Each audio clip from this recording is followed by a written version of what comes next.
Hello there. Staying healthy and preventing COVID-19 infection during the current pandemic.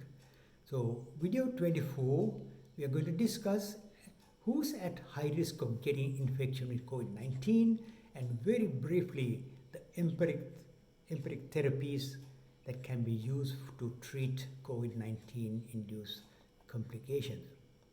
So, just to recap, the COVID 19 is a respiratory virus that spread through the air mostly. We have both droplets and aerosol form, touch and transfer from contaminated surfaces to fingers and then to mucous membrane and also through personal contacts. The new coronavirus emerged in late 2019, which is named COVID 19, is an infectious disease that causes acute lower respiratory tract infection that can be associated with severe complication in minority of number of patients. So it mostly affecting those who are over the age 75, males, those who with comorbidities, particularly chronic pulmonary or cardiac diseases, chronic kidney diseases, hypertension, diabetes, or anyone taking immune suppressive agents or having cancer. There is also such indication that COVID-19 preferably infecting those with the blood group A. Those with blood group O has a lesser infection from statistical point of view. Why this is happening is not known. All coronaviruses, including COVID-19, have a protective capsule, or what you call encapsulation, around with its protein spikes named S protein. It is RNA viruses that enter into the human cells, as we discussed, through ACE2 receptors binding on the cell membrane. Once it docks onto the cell membrane, COVID-19 either inject the genetic material or internalize together with ACE2 receptors inside the cell where it starts rapidly replicating. With that, human cells become weak and eventually apoptotic, which is cell death, and virions are liberated into outside the cell and infecting all nearby cells, as well as some will escape into the circulation so that it can infect cells distant from pulmonary system. All evidence suggests that irrespective of the conditions, that having higher 25-hydroxyvitamin D concentration will help everybody. So how does COVID-19 kill humans? In addition to the entry into the cell, we discussed that ACE2, it also downregulates the ACE2, thereby massive increase of angiotensin 1, angiotensin 2, which causes cytokine storm as well as pulmonary hypertension and edema. So this further disruption of the renin-angiotensin system causes tremendous issues inside most cells. In addition to regulating the renin-angiotensin system, adequate concentration of calcitriol also actually increase the concentration of ACE2 and reduce angiotensin 2, which is a good thing. And also combination will reduce the COVID-19 entry into human cells. As you see, vitamin D plays a major role in controlling all of the above mechanisms, and actions are towards preventing COVID-19 infection. So the death due to COVID-19 is mostly due to acute respiratory distress syndrome. This is a combination of multiple things, which is initiated a vicious cycle of producing large quantities of harmful cytokine, secondary to viral effects, and by the excessive uncontrolled endogenous production of vasoactive hormone angiotensin 2. This leads to a cytokine storm causing massive inflammation, severe intracellular oxidative stress and not only harm the pulmonary epithelial cells but also to basement membrane and the tight junction in the pulmonary system, creating leaks in the blood vessel, causing diffusion of fluids into the tissue spaces, causing pulmonary edema.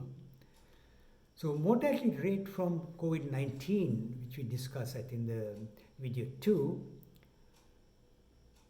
according to the WHO reports, it's an average about 3.4%.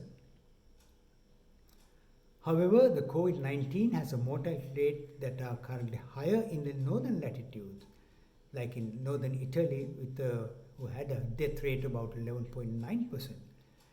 But again, the majority of the people who died are above the age of 70.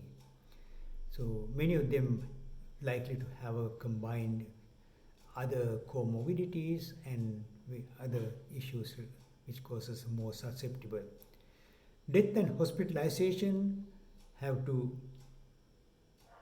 occur between 5.2 and 22% in the northern latitudes and 3.1 and about 9 close to the equator.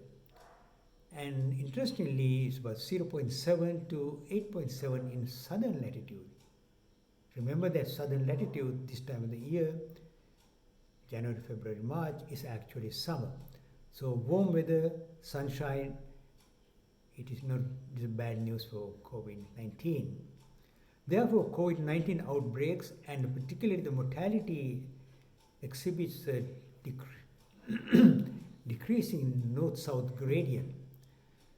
So there are ways you could use available treatment, what you call empirical treatment or experimental therapies, to control these symptoms, signs and symptoms, and try to prevent the deaths from COVID-19. So I'm going to briefly discuss the role of zinc, especially in the presence of hydroxyquinoline or plant flavonoid like flavonoid, polyphenol, and quercetin will also actually increase the absorption of the zinc into the cells. Otherwise, there's no mechanism for zinc to get inside the cells. So intracellular zinc ions have a potent effect on suppressing the RNA polymerase enzyme. So remember that this is the mechanism coronavirus is used to exponentially multiply within the cell. So adequate zinc ion availability actually suppresses this particular enzyme, the RNA polymerase. It's a very powerful enzyme, thereby reducing the replication of COVID-19. However, zinc alone does not penetrate the cell wall. That's the reason I mentioned about ionophores such as plant flavonoid, polyphenol, and quercetin. These are all ionophores which can increase the zinc absorption into the zinc going through the human cell membranes to become intracellular.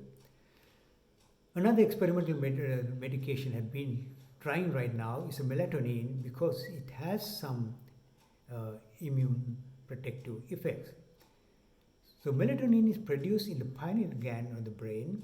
It controls the biological clock, day and night sleep cycle.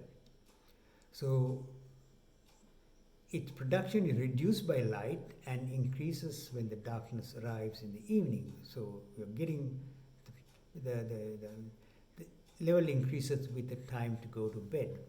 Melatonin reduces inflammation and oxidative stress. So that could be the link or the mechanism how, if it does, to help in the COVID infection. Serum levels of melatonin decreases after the age of 50, another contributing cause for sleep disorders in the elderly and the vulnerability to some diseases.